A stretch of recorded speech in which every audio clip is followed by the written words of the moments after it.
This is one of two presentations about landscape design in Pakistan. The first, this presentation, is about landscaping in Lahore. It calls for a need to closely monitor public use of Lahore's historical landscapes. It also calls attention to a demand for more well distributed public open space in the city and the need to focus on lasting, sustainable outdoor spaces rather than on transient beautification.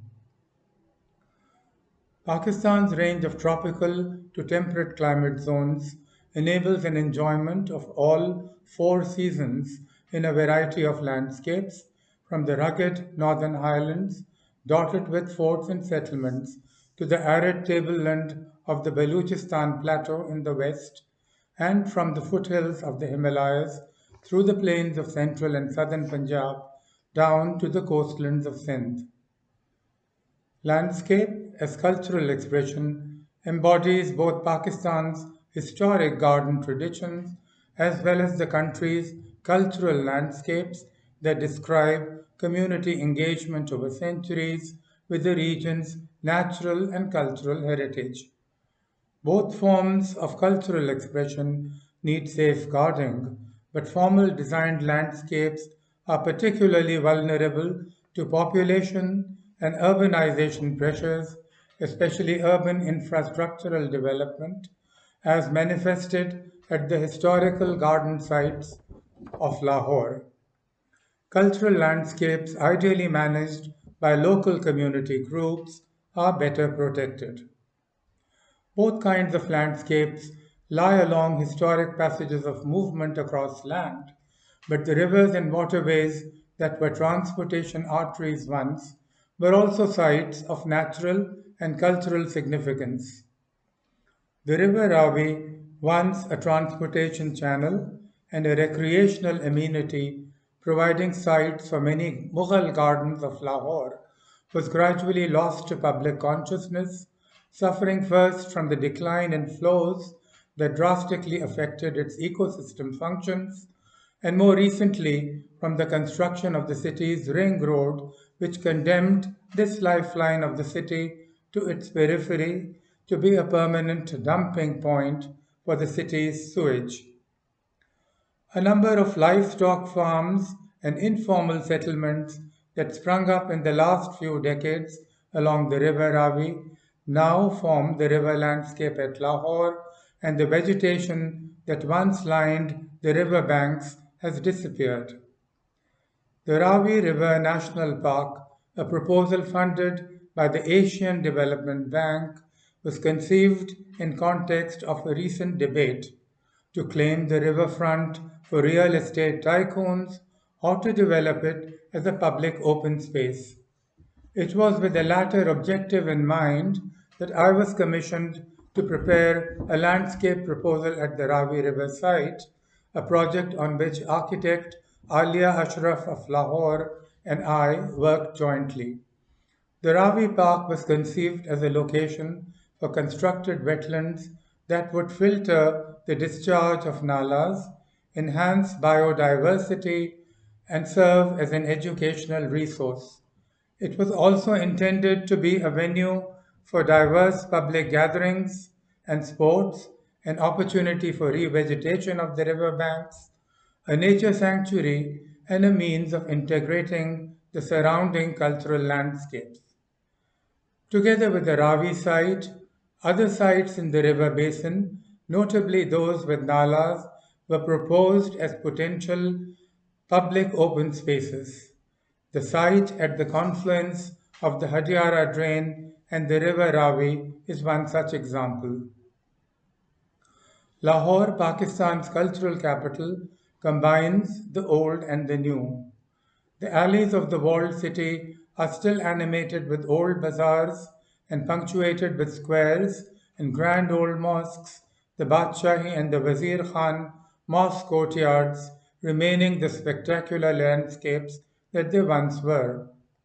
The gardens of the Lahore fort have come under the protection of the Lahore Walled City Authority, and this development is responsible for the WCLA's attempts to conserve some of the old Pai Bagh within the fort, as well as the Huzuri Bagh, a Sikh period garden located outside the fort, which is planted and maintained in the British style of landscape garden common at all Lahore's garden sites, regardless of their functions, I should add. Lahore's Mall and the Lawrence Gardens along the Mall are British legacies. The Mall is still graced with majestic peepal trees, and the planting in Lawrence Gardens along the walks, the mounds, and the grassed plots is also remarkably well preserved. Recent additions of structures and seating in the gardens are somewhat unfortunate, however. Flower shows and other events continue to be a feature at the Lawrence Gardens, as they were during the British rule, and also figure at other public parks such as the Racecourse Park, but the decision to install recreational equipment in the main area of the Racecourse Park to generate revenue needs to be reconsidered. Lahore's irrigation canal, once lined with rows of bordering willows and poplars, has unfortunately lost its serenity after the construction of 12 underpasses, enabling it to become a 23-kilometer signal free vehicular way. That said, credit must be given to the Parks and Horticultural Authority (PHA) for replanting the canal with trees that were destroyed in the construction works. The PHA must also be applauded for the seasonal arrangements of planting along the canal road as well as exit points of vehicular accessways such as Lahore's motorway and ring road, which, like the canal road verges, are also beautified in a garden style of landscaping with clipped shrubs, beds of annuals, and mown grass, all requiring intensive maintenance. In the garden suburbs of New Lahore, meanwhile, a private developer has embellished the canal with models of architectural landmarks and flora and fauna to delight the public. Roundabouts are other popular sites of the PHA for landscape beautification. An example is the so-called Liberty Market roundabout at the Goldberg Main Boulevard, which was designed as a Mughal garden pavilion with chini khanas inspired by those at the Shalimar. The pavilion's charm is much abated now in the deluge of waterworks, lights, and flowering annuals. Given the inequity of public open space in Lahore, the misappropriation of historic gardens is inevitable, and therefore public use at historic sites needs to be carefully monitored. Lahore's Shalimar Bagh is a case in point where use and misuse are not limited to youth only, but buffaloes equally seem to have been permitted to graze in the gardens freely during the recent COVID epidemic. At Nadra Begum's tomb in the Miamir locality, the Hawes water reservoir has been turned into a cricket field, and the causeway seems to lead right into the informal housing along a wall of the tomb site. The example of Hiran Minar in Chikhupura outside of Lahore indicates how the tomb causeway may have once appeared. For all its charms, the city centre of Lahore suffers from unchecked and unregulated new development and a disregard for the values that nurtured the city I grew up in. In general, urbanization and development have endangered Lahore's natural and cultural heritage, created problems of public open space provision and equity, threaten land and water ecosystems, and demonstrate the urgent need for environmental remediation with green infrastructure, to list just a few issues. I conclude with an image of the smog that engulfs the city today, as it does every winter, restricting public use of the outdoors in this city of gardens. Such irony. Thank you, and I request you to please wait for Ms. Komal Parvez's presentation. Hello. I'm Komal Parvez. I'm a landscape architect working in Karachi. I'm going to talk about the landscape timeline of Karachi. Now, Karachi is located in the south of Pakistan near the Arabian Sea. And the city started as a fishing village and it grew to a metropolis of 20 million people. So, Karachi, the fishing village, was the early 18th century, and the village tribe was known as Kolachi, and it was run by a lady called Mai Kolachi, and that's how Karachi derived its name.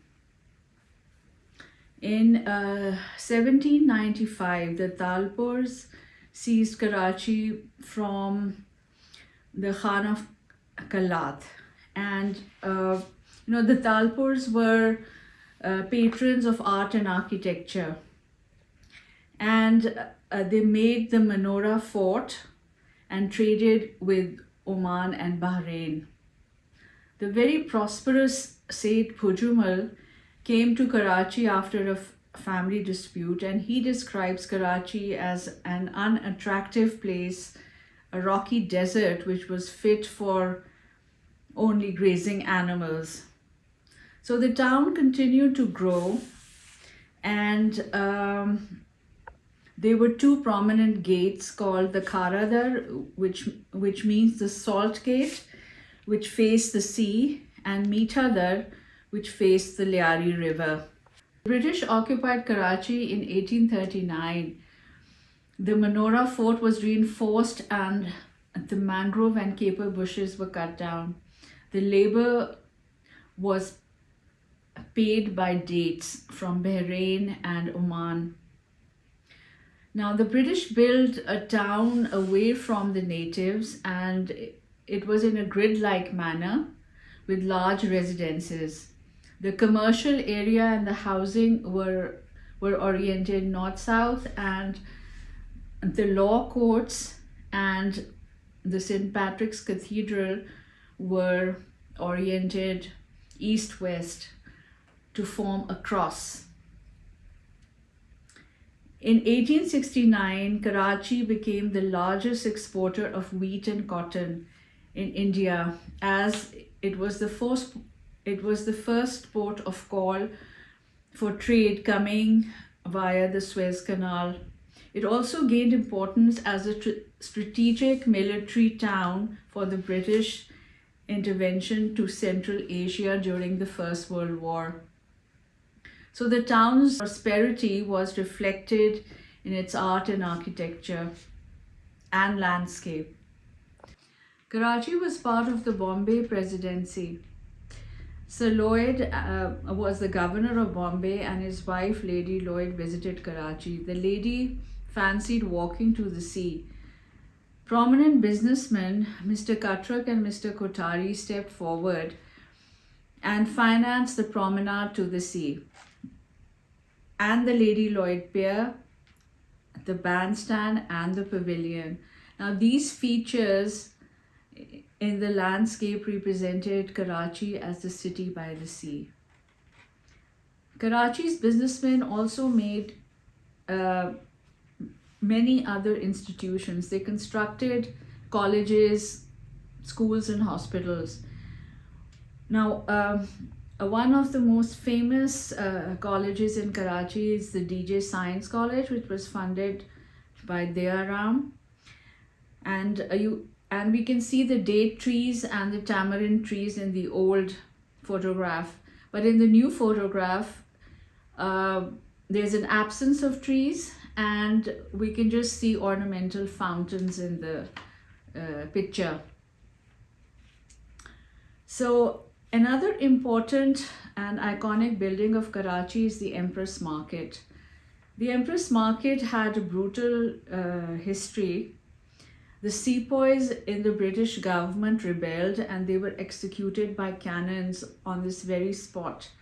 So the then Commissioner, Frere, thought that they would prevent the natives from constructing any monument in their memory, and they instead constructed the Empress Market. The Empress Market was constructed to commemorate Queen Victoria, and Jodhpur stone was brought in from India. Here's another British landmark, which is Frere Hall. It was constructed in honor of Sir Frere, who held the post of Commissioner Karachi for 8 long years, and then he became the governor of Bombay. Now, the plan of the Frere Hall Gardens consists of actually 3 gardens. One of the gardens is in the shape of a cross with Queen Victoria's statue in the center. Then the other garden was made by Mr. Dinshaw, and the third had a bandstand. In this slide, Frere Hall is viewed in the larger context with the exclusive neighbor Sinthlab and residences of the British government. Frere Hall was considered a place for housing landmarks. World War I memorial was also constructed on one of its gardens. The landscape elements at Frere Hall, the bandstand, statue, the bird bath, the fountain, and the cast iron lamps set the standard for design of future parks in Karachi. We can see an influence of these elements in parks and public spaces that are even built today. Another important place of this era is the botanical and the zoological gardens. In 1799, the British East India Company established a factory on the outskirts of Karachi, but they were expelled due to their dubious activities, and the factory gardens became known as Sarkari Bagh or government gardens. When the British reoccupied Karachi, they converted the 43-acre garden to be used for cultivation of fruits and vegetables for their army and fodder for the government cattle. Before 1947, Karachi had a population of 400,000. After independence, 600,000 people migrated to the city. This created an acute housing shortage. Therefore, many new housing communities were developed. The new communities had numerous parks, ranging from small neighborhood parks to community parks with areas larger than 50 acres. The city has other significant landscape areas such as golf courses and the Kurangi estuary and the Malir farms, which supply food to the city. A 130-acre park, the largest in Karachi, which is called the Bin Qasim Park, has been constructed around the Kothari Promenade. Now, these parks, which were built after partition, and especially during the 1990s to 2000s, depict a cookie cutter design, having identical boundary walls and pavilions, wannabe British bandstands, stone benches and cast iron poles, symmetrical layouts which really depict a mismatch of British and Mughal elements. Among landscape practices, Mr. A.K. Khan stands out as a pioneer. He studied at the Allahabad Agricultural Institute and after partition joined the PWD as a horticulturist. In the early 50s, he received training in UK in landscape design and planning. He established the Horticulture Society of Pakistan and wrote 6 books on horticulture and landscapes, government projects. His designs of parks depict innovation and planting which bears a relevance to the context of the place. The landscape of Quaid-e-Azam Muhammad Ali Jinnah's Mazar was constructed in the Grand Mughal design by architect Zegam Jafri in the 80s. And also in the 80s and after the 80s, roundabouts started being developed with monuments by architects and artists, creating landmarks for political personalities. Parks that were developed in the 60s and 70s were encroached upon illegally or were allowed commercial activities for 2 decades after the 90s. And this was certainly the darkest period for public spaces. A severe heat wave followed by flooding created a reaction and a realization among civil society and the government. The Supreme Court of Pakistan decreed that all commercial activity and encroachments on public spaces, including billboards on streets, should be removed. And this resulted in tree plantation by the municipality and the citizens. The emergence of the largest private housing developer in Pakistan, Behria, and its impact on landscape design cannot be ignored. It provides a well-developed infrastructure, streetscape. However, the inclusion of recognizable international landmarks like Eiffel Tower, Statue of Liberty, Italian sculptures, and Dubai-style dancing fountains and large grassy areas has created a model of unsustainability and dubious aesthetics. It, however, continues to thrive. At the other end of the spectrum is the campaign by the previous government to plant 1 billion trees to mitigate climate change. Activists from within the civil society are also advocating urban forestry and saving natural resources like mangroves. As a landscape architect practicing in Karachi, I cannot remain far behind. I started an organization called CHOW and have been trying to create awareness among school children and the general public and government agencies about climate change. This group consists of friends, family, and colleagues, and we are trying to improve public spaces and institutions by planting trees and assisting in landscape design. Starting the first private landscape architecture practice has not been easy. I'm grateful for the support from senior architects and colleagues. My work ranges from private, corporate, public, and international projects. International landscape architects have contributed to prestigious projects in Karachi, such as the Aga Khan Hospital and University. Now, how do we move forward? We need a school of landscape architecture because we don't have the numbers. We don't have landscape architects in great numbers in the country. And once we have great numbers, then we can opt for legislation so that our profession is recognized by the government and by the private sector. Thank you.